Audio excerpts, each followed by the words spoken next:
Dear students, welcome to BK Sharma classes. बहुत दिनों से 9th के लिए वीडियो नहीं बन पाया था, है ना। तो आज 9th के लिए हम लोग वीडियो तैयार कर रहे हैं। तो आज सीखेंगे हम लोग संवेग, मोमेंटम। संवेग क्या है, व्हाट इज मोमेंटम। इसको समझने के लिए स्टूडेंट्स थोड़ा सा हमारी बात पर गौर करें।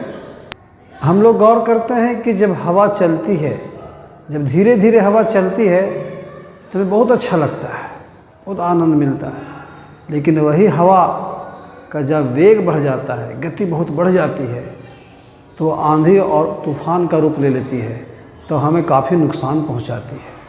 जब देखिए सुनामी जब आया था तो हवा का वेग कितना था, 800 किलोमीटर प्रति घंटा हो गया था। तो हवा तो वही है, पहले जब धीरे धीरे चलती है तो आराम देती है, लेकिन वही हवा जब काफ़ी गतिशील हो जाती है, उसका वेग बढ़ जाता है, तो वो नुकसान पहुंचाती है। इसी प्रकार अगर हम लोग बंदूक की गोली को हाथ में लेकर खेल सकते हैं, लेकिन क्या बंदूक में डालकर खेल सकते हैं? नहीं। क्यों? क्योंकि बंदूक में डालने पर उसका वेग इतना बढ़ जाता है कि वो हमें नुकसान पहुंचाता है। एक पत्थर का टुकड़ा ही है, अगर हम लोग उसको कैच करना चाहें तो आराम से कैच कर लेंगे करें, लेकिन कहेंगे कि कैच करो, ऐसे फेंक के दें तो वह कैच करने से डरेगा, क्योंकि पत्थर तो वही है लेकिन उसका वेग बढ़ा दिए हैं, गति बढ़ा दिए हैं, तो वो क्षति पहुंचाने वाला जैसा हो जाता है। तो इन बातों से क्या पता चलता है कि जब कोई वस्तु गतिशील हो जाती है तो उसमें एक विशेष प्रकार का गुण आ जाता है। इसी गुण को बोलचाल की भाषा में संवेग कहते हैं।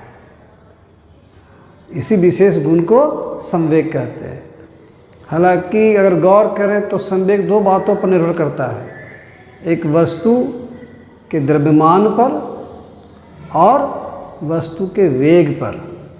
जैसे देखिए एक छोटा पत्थर है, एक छोटा पत्थर है, अगर हम लोग इसको धीरे से फेंकें तो नुकसान नहीं पहुंचता है, लेकिन अगर कस के फेंकें तो नुकसान पहुंचा देता है।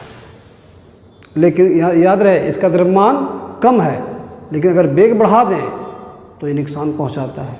उसी प्रकार अगर बड़ा पत्थर है, अगर बड़ा पत्थर का टुकड़ा है और अगर हम लोग उसमें वेग नहीं भी दें, कम ही वेग में हो, तो भी वो नुकसान पहुंचा सकता है। ऐसे भी गौर कर सकते हैं, मान लिया कि इसका द्रव्यमान का मतलब समझते हैं, किसी वस्तु में निहित पदार्थ की मात्रा को द्रव्यमान कहते हैं।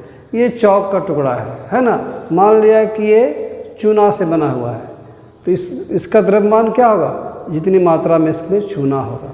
मान ले एक गेहूं का दाना है, एक गेहूं के दाने का द्रव्यमान क्या होगा, जितना उसमें आटा समाया हुआ है।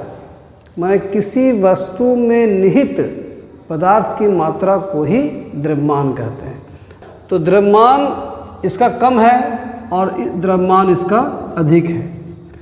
ये पत्थर का छोटा टुकड़ा, इसका द्रव्यमान कम, लेकिन अगर वेग बढ़ा दें, वेग अधिक, तो नुकसान पहुंचाएगा। इसका द्रव्यमान अधिक, अगर वेग कम हो तो भी नुकसान पहुंचाएगा, है ना। तो इसका मतलब दो चीज़ें, द्रव्यमान और वेग पर ही संवेग निर्भर करता है। हाँ, तो स्टूडेंट्स हमने बताया ना कि वस्तु का संवेग उसके द्रव्यमान और वेग पर निर्भर करता है। तो इसलिए इसका परिभाषा इस प्रकार दिया गया है, किसी वस्तु के द्रव्यमान और उसके वेग के गुणनफल को उस वस्तु का संवेग कहते हैं, है ना। The product of mass and velocity is called its momentum. संवेग बराबर क्या जगह, द्रव्यमान गुणे वेग। यदि वस्तु का द्रव्यमान m हो, द्रव्यमान को अगर m मान लिया जाए और वस्तु का वेग अगर v हो, तो संवेग बराबर क्या होगा, m गुने v बराबर mv। ये देखिए संवेग एक सदिश राशि है, किसी तरह का वेग सदिश राशि होता है ना।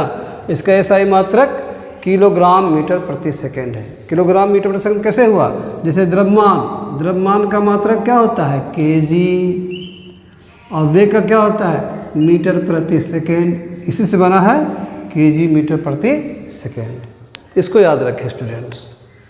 अब इसके साथ ही एक छोटा सा हम लोग न्यूमेरिकल हल कर लेते हैं, इससे संबंधित है ना। हाँ तो स्टूडेंट्स एक न्यूमेरिकल्स है, देखिए 7 kg की वस्तु 10 मीटर प्रति सेकंड के वेग से गतिशील है, तो इसका संवेग क्या होगा। प्रश्न से देखिए ये 7 kg क्या दिया हुआ है, वस्तु का मास है ना, द्रव्यमान है, तो m बराबर क्या दिया हुआ है 7 kg, और 10 मीटर प्रति सेकंड के वेग से गतिशील है, तो भी कितना है वेलोसिटी इसका जी 10 मीटर पर सेकंड। हम लोग क्या निकालना है संवेग, इसलिए संवेग बराबर क्या होगा, हम लोग क्या सीखे, संवेग बराबर m गुने v, m कितना है 7, ये क्या है 10, तो कितना हो जाएगा 70। संवेग का एसआई मात्रक क्या है, किलोग्राम मीटर प्रति सेकेंड, यही आपका हो गया आंसर, इसको ध्यान में रखें। फिर अगली बार हम लोग संवेग संरक्षण नियम को समझेंगे, है ना।